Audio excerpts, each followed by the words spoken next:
সাজগোজ করে রেডি হয়ে গিয়েছি বাইরে যাব বলে।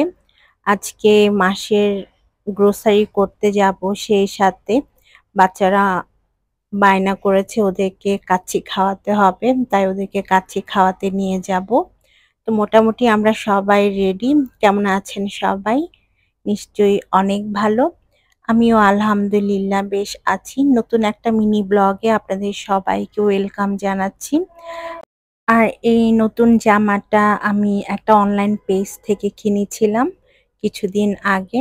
তো একবারও পরা হয়নি। তা আজকে ভাবলাম এই ড্রেসটাই পরে যাই। আর আমার ওয়েটও কিছুটা কমেছে আগের তুলনায়। যেহেতু জামাটা অনেক বেশি লুজ, তাই একটু মোটা লাগছে, বাট আমার ওয়েট আলহামদুলিল্লাহ অনেক কমেছে। অবশেষে আমরা সুপার শপে চলে এসেছি। আগে আমরা বাজার করব, তারপর বাচ্চাদেরকে খাওয়াতে নিয়ে যাব। আর এই কর্নারটা আমার কাছে বেশ ভালো লাগে বাজার করতে আসলে, কারণ এখানে অনেক ধরনের ফুলের গাছ আছে। আমি ইনডোর প্ল্যান্ট অনেক পছন্দ করি, যদিও আমার হাতে গাছ খুব একটা হয় না।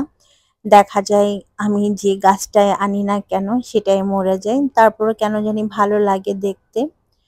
তো আমার মোটামুটি কিছু বাজার করা শেষ হয়েছে, আরো কিছু বাকি আছে, সেগুলোই এখন সারবো। তো আপনাদের জন্য টুকটাক করে ভিডিও ক্লিপ নিয়েছি। আসলে বাজারে গেলে যেটা হয়, খুব একটা মোবাইল হাতে নেওয়া হয় না, কারণ তখন বাজারের দিকে সবচেয়ে বেশি মনোযোগটা থাকে। না হয়তো দেখা যায় একটা না একটা আমি ফেলে আসি, নেওয়া হয় না। যেমন আজকে আমি বাচ্চাদের জন্য ফ্রেঞ্চ ফ্রাইজ কিনতে ভুলে গিয়েছিলাম। সেই সাথে বাসার জন্য আরো টুকটাক অনেক কিছু কেনার ছিল, সেগুলো কিনতে ভুলে গিয়েছিলাম। এজন্য আমি সাধারণত যেটা করি, যখন বাজার করতে যাই মোবাইলটা একদমই বের করি না। আগে বাজারটা শেষ করি, তারপর সময় থাকলে টুকটাক ভিডিও ক্লিপ নিই আর কি। যাই হোক, আমাদের বাজার করা শেষ। এখন আমরা চলে যাব কাচ্চি ভাইয়ে। ছেলেদেরকে কাচ্চি ভাইয়ে নিয়ে যাব, ওরা কাচ্চি খেতে চেয়েছে। আর আমরা সবাই এমনিতে অনেক বেশি হাংরি ছিলাম, যেহেতু আমরা বিকেলে নাস্তা করে বের হইনি। আর সন্ধ্যার সময় আমরা বাজার করতে এসেছি। আর বাজার করতে অনেকক্ষণ সময় লেগে গিয়েছে, প্রায় 2 ঘন্টার মতো লেগেছে। কারণ পুরো মাসের বাজার, এটা ওটা কত কিছু লাগে সেগুলো খুঁজে খুঁজে বের করা, তারপর নেওয়া অনেক আসলে সময়ের ব্যাপার। আর আমি যেহেতু মাসের বাজার একবারেই করে ফেলি, যার কারণে আমার বারবার বাজারে যেতে হয় না, সময়টা বাঁচে। তো বাজার করা শেষ। এখন আমরা সবকিছু প্যাক করে নিয়ে গাড়িতে উঠাবো। তারপর আমরা কাচ্চি ভাইয়ে যাব। তো কাচ্চি ভাইটা আমাদের বাসা থেকে খুব একটা দূরে না, কাছে আছে। আসলে আমাদের খুব একটা বাইরে খাওয়া হয় না। মাসে হয়তো ১ বার বা ২ বার যাওয়া হয় বাইরে খেতে। আমি চেষ্টা করি যথাসম্ভব আমার ছেলেদেরকে বাইরের খাবার না খাওয়াতে, রিচ ফুড গুলো এভয়েড করার জন্য। কিন্তু অনেক সময় দেখা যায় ওরা অনেক বেশি বায়না ধরে, যেটা আসলে মানা করা যায় না। সেজন্য মাঝে মাঝে নিয়ে যায় আর কি। তো আমরা অটোরিকশায় উঠে গিয়েছি। আর অটোরিকশা করেই যাচ্ছি, কারণ এটা খুব কাছে। আর বরাবরের মতো আমার অটোরিকশায় ভ্রমণ করতে অনেক ভালো লাগে, সেই সাথে রিকশায় চড়তেও অনেক ভালো লাগে। কিন্তু বাইরে এত জ্যাম ছিল, কি বলবো। জ্যামের মধ্যে আমাদেরকে প্রায় ১০-১৫ মিনিট আটকে থাকতে হয়েছে। এতটাই জ্যাম ছিল। আর অলরেডি ৮টা বেজে গিয়েছে। তো ফাইনালি আমরা কাচ্চি ভাইয়ে চলে এসেছি, আর কাচ্চি অর্ডারও করে ফেলেছি। আমার ছোট ছেলে যেহেতু রাইস খুব একটা খায় না, তো ওর জন্য বার্গার কিনে দিব।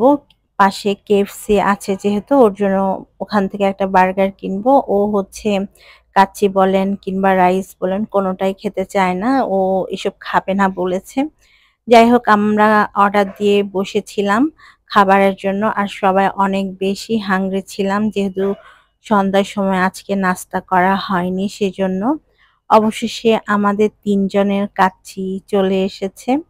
আমি কেন জানি রিচ ফুড খুব একটা খেতে পারি না। আমার কাছে ফ্লেভারটা পেলেই কেমন যেন বমি, বমি পায় আরকি। অনেকে আছে পোলাও, বিরিয়ানি এগুলো খুব পছন্দ করে। বাট আমি এসব খাবার একদমই খেতে পারি না। আমার কাছে খুব মানে খারাপ লাগে, বমি, বমি পাই। তো আমি খুব অল্প করে খেয়েছি যেহেতু অনেক বেশি ক্ষুধা লেগেছিল তাই। খুব অল্প করে কাচ্চি খেয়েছি। আর ওয়াসি যেহেতু কাচ্চি খাবে না, মানে আমার ছোট ছেলে, ওকে আমরা একটা বাদামের শরবত দিয়েছি এই আরকি। তো এখান থেকে আমি আমার জন্য অল্প করে কাচ্চি প্লেটে নিয়ে নিয়েছি। খাওয়া-দাওয়া শেষ করার পর হচ্ছে এখন আমরা হাত ওয়াশ করে কিছুক্ষণের জন্য বসলাম। আর এখান থেকে ২ ভাইয়ের শুরু হয়ে গিয়েছে টম অ্যান্ড জেরি যেরকম ঝগড়া করে, আমার ২ ছেলেও সেইম ভাবে ঝগড়া করে।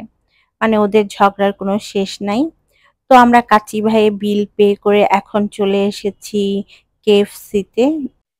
এখান থেকে ওয়াসির জন্য একটা বার্গার নিবো। ও আবার বার্গার, পিজ্জা কিংবা ফ্রাইড চিকেন এগুলো বেশ পছন্দ করে। তো একটা বার্গার আর কিছুটা ফ্রাইড চিকেন আমি অর্ডার করে দিয়েছি। অপেক্ষা করছি খাবারের জন্য। তো এই ছিল আমার আজকের ছোট্ট একটা মিনি ব্লগ। কেমন লেগেছে অবশ্যই কমেন্ট করে জানাবেন। আল্লাহ হাফেজ।